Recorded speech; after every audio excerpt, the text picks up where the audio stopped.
सर्वनाम, सर्वनामम संज्ञा के स्थान पर प्रयोग किए जाने वाले शब्दों को सर्वनाम कहते हैं.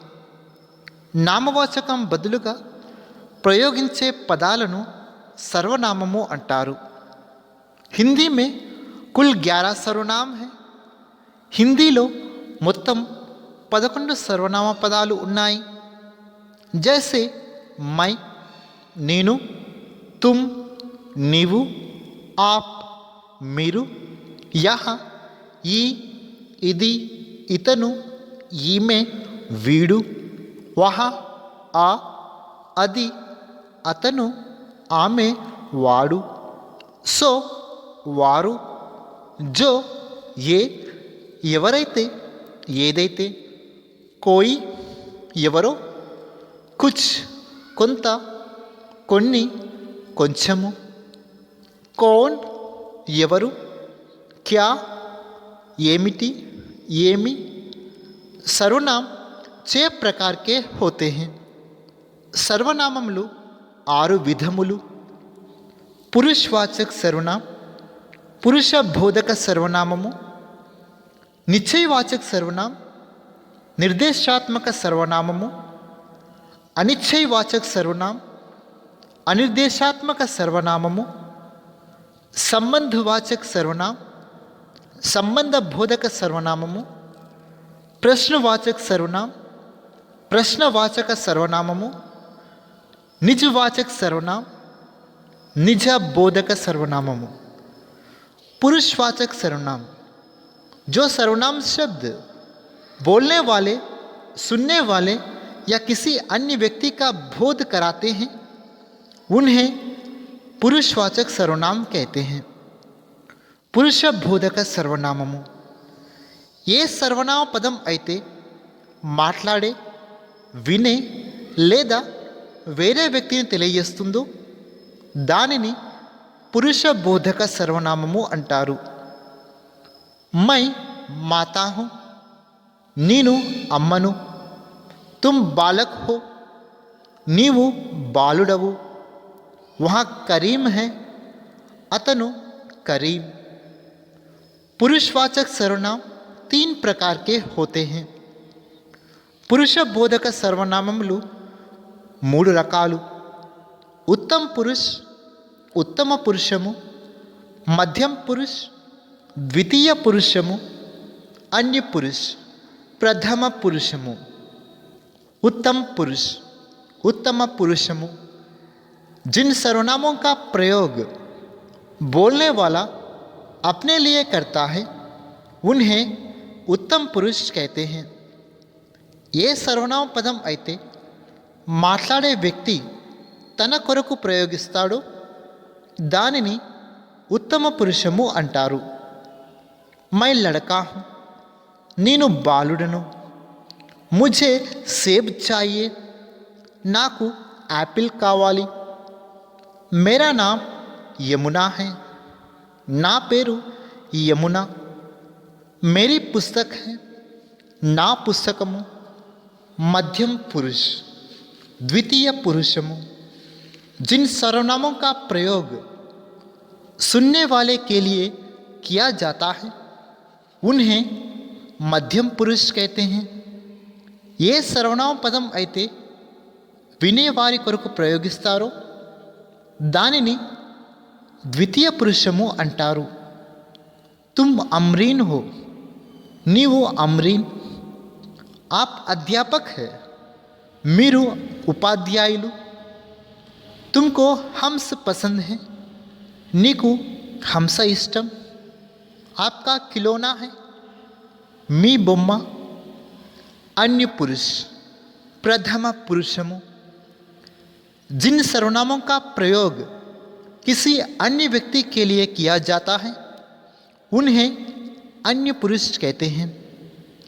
ఏ సర్వనామ పదం అయితే వేరే వ్యక్తి కొరకు ప్రయోగిస్తామో దానిని ప్రథమ పురుషము అంటారు.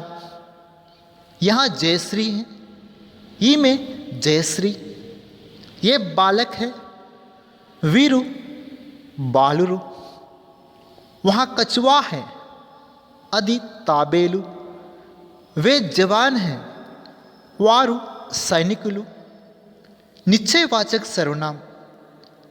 सर्वनाम के जिस रूप से हमें किसी बात या वस्तु का निश्चित रूप से बोध होता है उन्हें నిశ్చయవాచక సర్వనామం कहते हैं.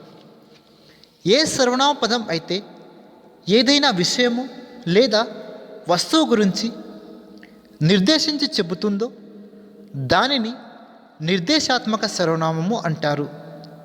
यह आम है, ఇది మామిడి పండు. यह अंजलि है, ఈమె అంజలి. ये मोतिया है, ఇవి ముత్యాలు. वहाँ आसमान है, అది ఆకాశం. वहाँ बंदर है, అది కోతి. वे घोड़े हैं, अभी गुर्रालू.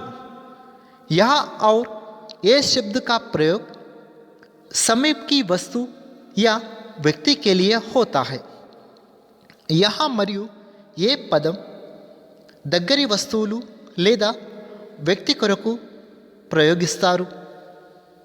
वहाँ और वे शब्द का प्रयोग दूर की वस्तु या वस्तु के लिए होता है.